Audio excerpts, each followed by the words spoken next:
start exercising if you're 55, 65, or you're just feeling the impact of aging on your body.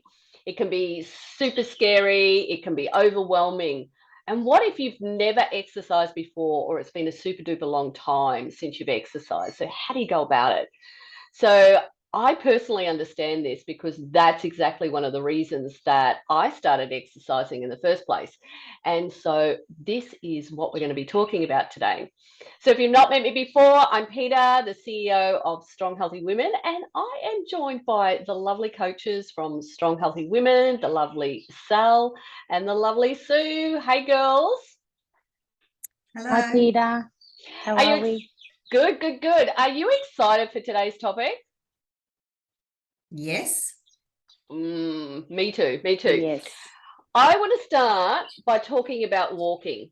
Now, I'm not going to bag walking, but I am going to say that what happens is a lot of the times when we think we need to start exercising, we can be told the best thing to do is to start walking.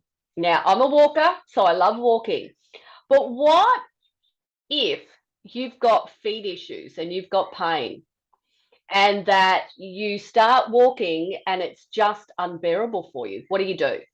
So how do you go about starting an exercise program when that very, very, easy thing for us to do, which is walking, how do you go about it?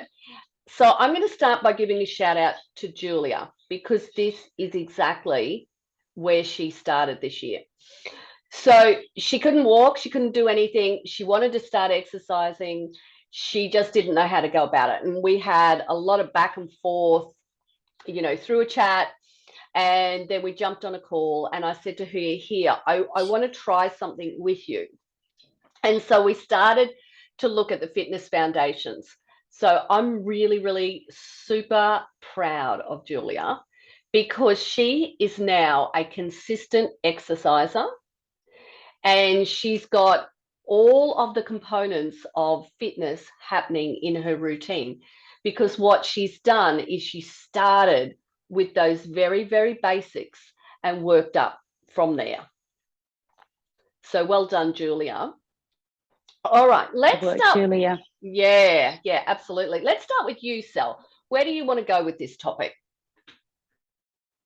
I want to go with my thought. I was thinking about this morning. Yep. And when we talk about fitness foundations and starting out, our mind straight away goes to exercise, straight away. But I think the very first step and the absolute foundation is just getting up and doing it. We think too much. And therefore that fear creeps in, and then we go, well, what if this happens? That's when the excuses start. And then that's when we convince ourselves that, well, no, my knees are bad and my feet are bad and my shoulders are bad. This is just going to make it worse. So I'll just sit back down. So I think you've got to just, yes, I'm doing it, get up, get into it. But not get into it like crazy, but just get up and think about, not think about, but just go, okay, I'm doing it, and not let all those other thoughts start creeping in. It's a really, really good point that you make, Sal, because we do get caught up in our head too much. We think too much as opposed to actually taking action. And a lot of times what we do is we think we need more information. So we keep researching and we keep, looking for more ideas. But what we need to do is just find something and do it and just get started. Yeah, great point. Great point. What about you, Sal? Sorry, Sue. That's okay. Well, I would like to take it perhaps a little step before that even. Wow. And when Sal was saying that we feel fear, and we might say, especially if we haven't done it for a while, we're in our 50s and we go, oh, I really should do something, or we're in our 60s or whatever, like I am. And you have that fear. And you might also be thinking, oh, I'm not well enough to do this or whatever. So I would say, you go to the doctor, you go to the GP, and you have your physical. Then the doctor, then you've got that thinking that, okay, I'm healthy, so there's nothing really stopping me apart from a few aches and pains, which is what we all go through when we get older. That's part of aging. So we get that checkup to then give us that confidence to say, okay, there's nothing really wrong with me. I can now do as Sal said, get in and do something, because sometimes I think we can talk ourselves out of doing it by using an excuse. It might be valid of, oh, I'm not well enough to do that. Or, as Sal said, I've got knees, or I've got shoulders, or I've got whatever. And sometimes it's nothing more than the fact that we haven't been using them. We haven't been exercising them. If you don't exercise something, obviously it is going to be harder to move around. So that's what I would probably suggest as a very starting point, just to help you feel that, confidence about, well, I'm not going to do any damage to myself. Mm-hmm. I like that. So what we're doing is step one, get the clearance, know exactly where we're at, and then step two, get out of our head and start taking action. I like that. So how do you notice signs? Like, what type of signs might you notice in your body? So you might notice your posture is poor. You might notice that you've got, lower back issues. You might notice that there's an extra little bit of something happening around the tummy area. You might feel tightness in your body. You could feel, or you could hear little crackling noises as you're moving as well too. So there's a lot of things that you might notice in your body. So I think awareness is a really important factor as well too. So be aware of what's happening. And I think a lot of the times what we do is we fill the space, the time that we have with other things, as opposed to actually just stopping, listening to our body, checking in and finding out exactly what's going on. And then from there, actually get it addressed so we know. So we've seen this a lot of times where ladies will have sore knees, and it's like, well, do you know what it is? Have you been to the doctors? Have you had it looked at? That's really, really important, because if you know what it is, then you can exercise according to that. Absolutely. And Kerry was the perfect example with her shoulder. Oh, absolutely. Her bicep was sore, but there was an issue in her shoulder, and it was, quite a few months before she actually went and saw someone about it. That's right. Because and that's I think that's where our thinking comes in too, is, oh well, it's just a part of aging. But that's right. It was a legitimate injury that she had. Yeah, exactly right. And I think that's a really super important and a message that we're all aware of, is that sometimes we just think it's going to fix itself. And if we don't actually get it checked out, like we women, we don't want to run to the doctors every second day type of thing. We want to be strong and brave and go, it's nothing. But the reality is, when we're feeling something and it's constantly there, we need to actually explore whether it is something real or not. I think that's important. Yeah. I want to go with what's the minimum requirements. And because fitness is such an underlying foundation to our health, it impacts how we move. It impacts, for example, preventable diseases such as diabetes and cholesterol and heart disease and all of those types of things. What I also like about exercise is that it helps our cognitive processing as well, because when we're doing certain types of exercise, we really have that mind-body connection happening. And that's where, you know, I love walking, as I said, but that's one of the things that can happen with walking is that we just do it and we maybe don't think about how our body's moving as well too. So we could definitely be putting ourselves at a higher risk whilst we're doing it, because we're not actually maybe standing tall. We're maybe not, you know, putting our feet down in the right manner. So there's lots and lots of things to think about in regards to, you know, just those underlying benefits that we get from exercise. But here's the real kicker. 1 in 4 people don't meet the required exercise parameters that are set down by the World Health Organization. 1 in 4. I'm going to say that again. But here's what I'm going to say. It's 1 in 3 women. 1 in 3 women.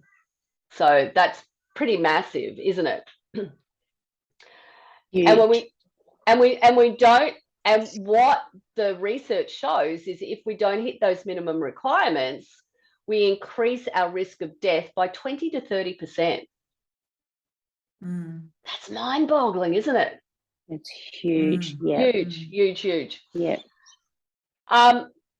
So can I just say then that on that point, Peter, we are so concerned about getting the major health issues, you know, cancer, heart attack, things like that, that we don't even think about the, you know, what we could be doing to avoid those, which is what you're talking about, because we're not even doing the recommended amount from what you've said. So our focus is really on the big picture rather than what's leading up to those conditions.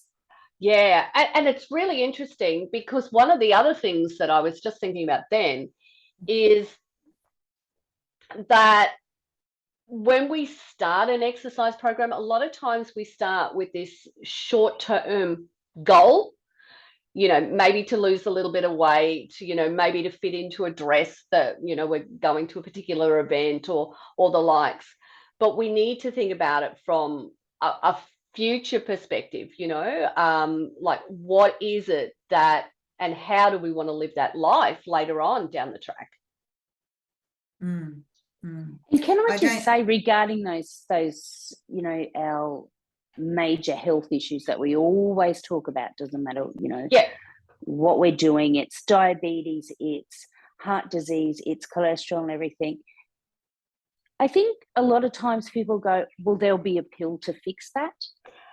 Oh, yeah. Yes. Instead of looking at, well, maybe I'm the pill, I'm the one that can fix it by getting out there and starting my exercise. Yeah. Oh, I like that. I'm the pill. I'm the medication that fixes myself. That's a really interesting little quote. And it's true. Like, I can't remember the stats now, but, you know, it's quite significant the amount of pills that a 60-year-old takes, a 70-year-old takes, and an 80-year-old takes. So, yeah, good point. Sue, you were going to jump in there too? Oh, no, I was just going to say that I don't think we really understand, like we're talking about the fitness foundations, and I don't think we realise what they are, and you know, the different areas that we need to be having a focus on, and making sure that we're performing at each of those different areas adequately, because everything ties in, doesn't it? Those fitness foundations tie in then with all the other exercise and movement that we do and our daily living. Do you want to explore those, Sue? Well, yeah, because, for example, I don't think people think about, say, you know, you've got the fitness foundations and there's different ways that, you know, strong elements and you know, things like balance. That's one of the things that go, well, you know, that if we don't have our balance, how can we do other sort of movement. You know, I think that people need to understand what makes up all those elements of having a good foundation to be fit and to live, you know, well and an active life, and balance and flexibility are one of those, or a couple of those that perhaps we don't tend to focus on enough.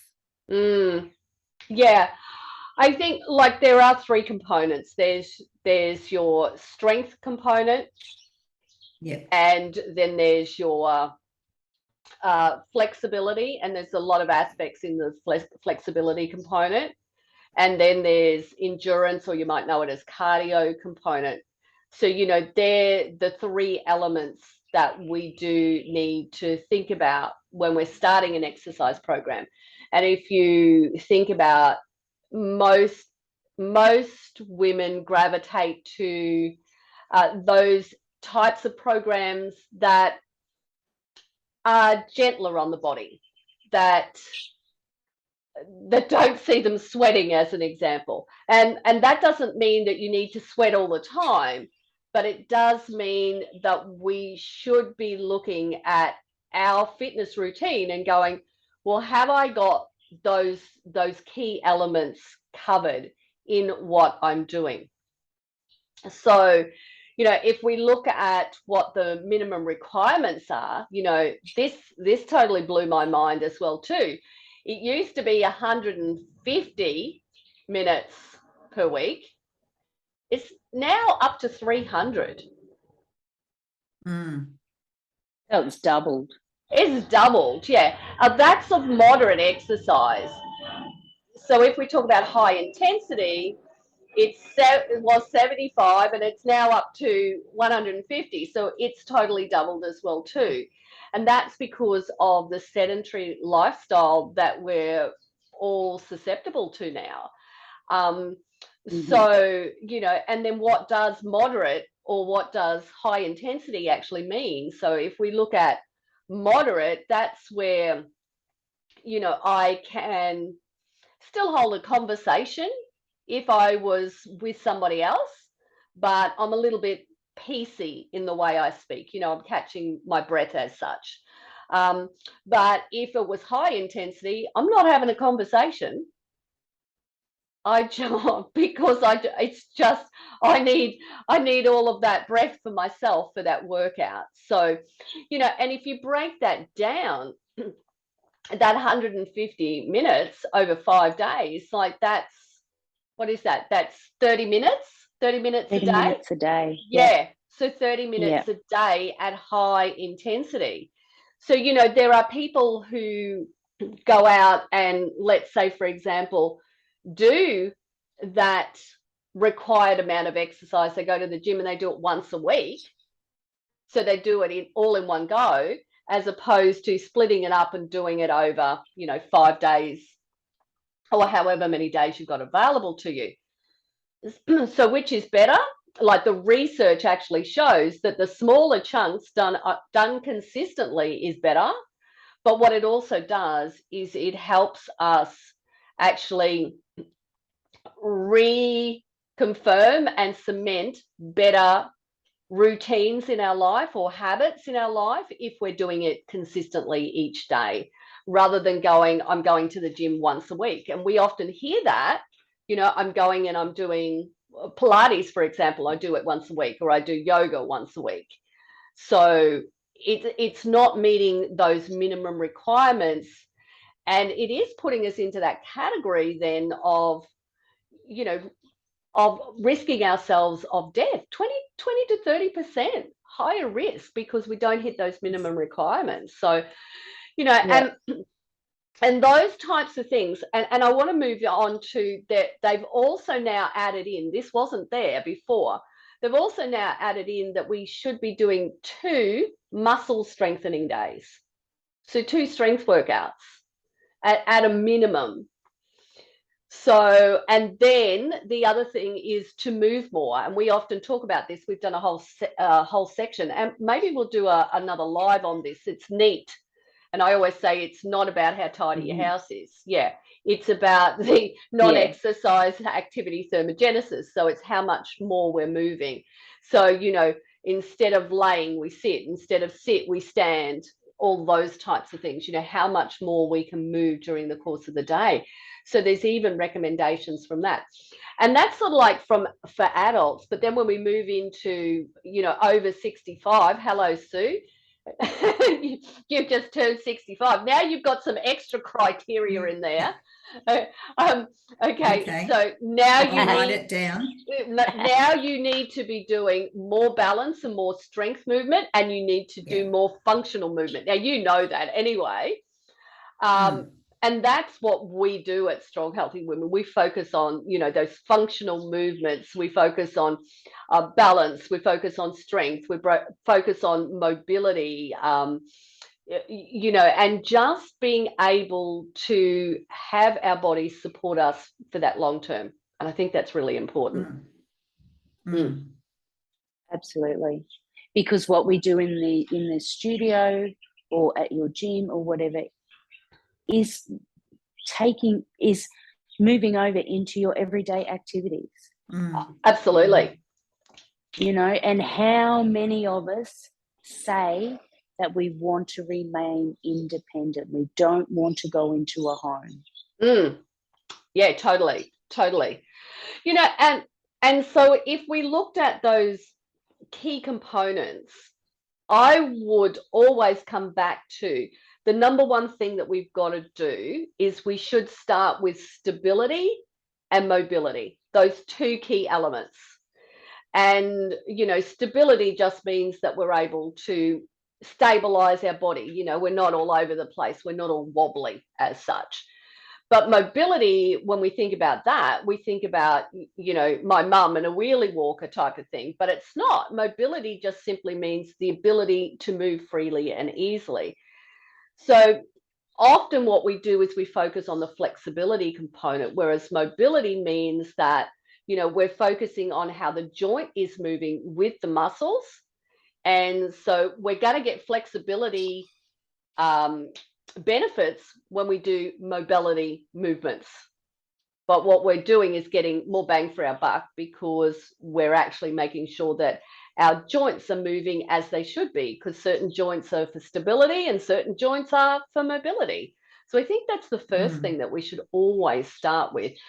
And what we tend to do is probably just to head straight to the next stage, which is strength. So, you know, we race off and we go, okay, I'm going to do, you know, 20 sit-ups today. But we haven't actually thought about, well, how does my core actually function?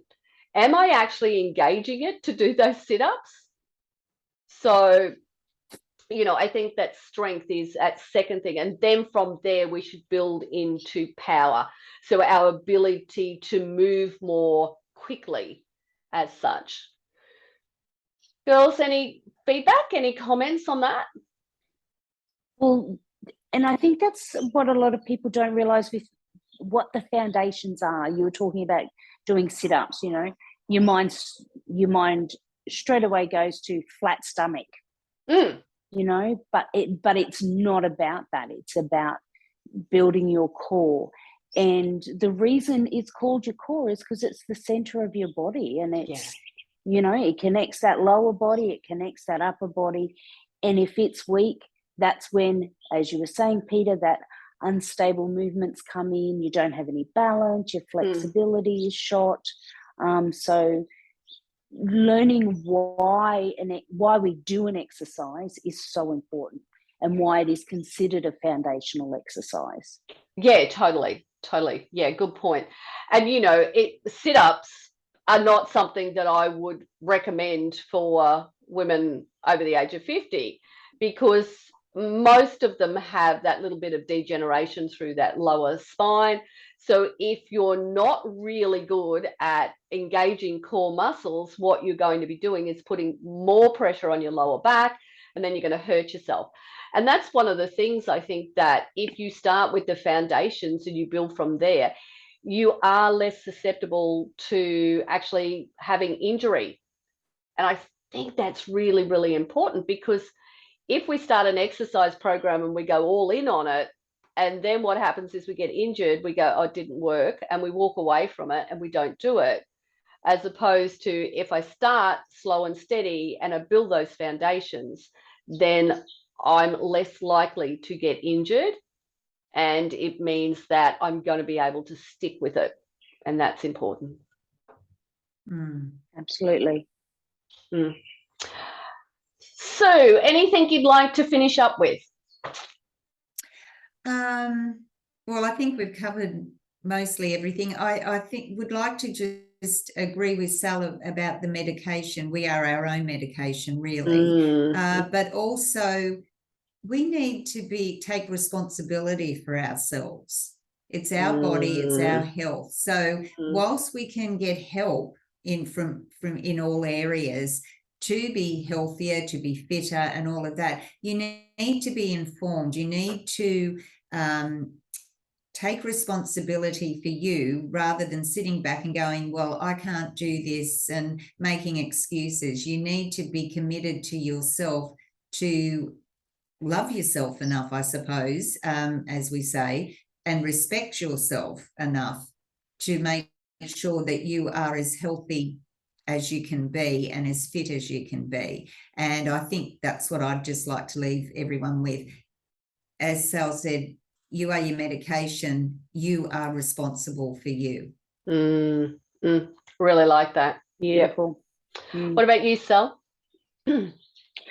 When you're thinking about fitness foundations, when you see those words together, fitness foundations, take the fitness out. Focus on the foundations. That's what it's about. Foundations. It is the building block. It is anything, you know, going for your driver's license. You know, you're learning the foundations on how to drive a car. Eating healthy, you know, you might go and buy a healthy cookbook. That's a foundation. That's a building block to eating healthy. Oftentimes, when you think about fitness, you're thinking about a 28-year-old sports model who's doing 45-minute, you know, high-intensity cardio sessions. And our mind goes straight to that. And that's not what fitness is. Fitness is, it surrounds such a big thing. But I think if you focus on the foundation part and getting started, that's fitness as well.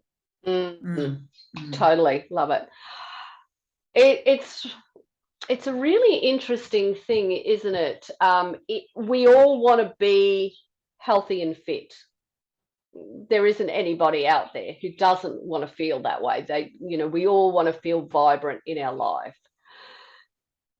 But if you think about those two words, healthy and fit, what do they actually mean? They're going to mean something entirely different for each and every one of us. So I think it's really important that we spend some time actually, rather than just saying, I want to be healthy and fit, actually exploring why you want to be healthy and fit and what it actually means to you. Which brings me to Sue's point, and Sal, you said this as well too. It is all about you. So often what happens is when we start a fitness program, one of the underlying reasons we go is we want to, work out with mates. We want to, build some friendships. And there's nothing wrong with that at all. But it's really important that we know that this is about ourselves and not somebody else. It's not the person next to you. It's not the person behind you. Nobody is actually interested in what you are actually doing and what you're capable of doing. You have to be interested in what you can do and really put your hand up and say, this is about me. And I pulled this card out without knowing what you girls were going to say this morning. And I thought, this is appropriate. So the self-healing powers I possess are miraculous. Okay. So we all have the ability to be in control of our life and to heal ourselves and to live our healthiest, fittest life, doing what we want to do later in life. And it all starts with the fitness foundations. Thanks, ladies. Great insight today. Really enjoyed it. Thanks for Thank having you. us. Thanks, Peta. Bye, ladies. Take care. See you all Bye. soon. Bye. Bye.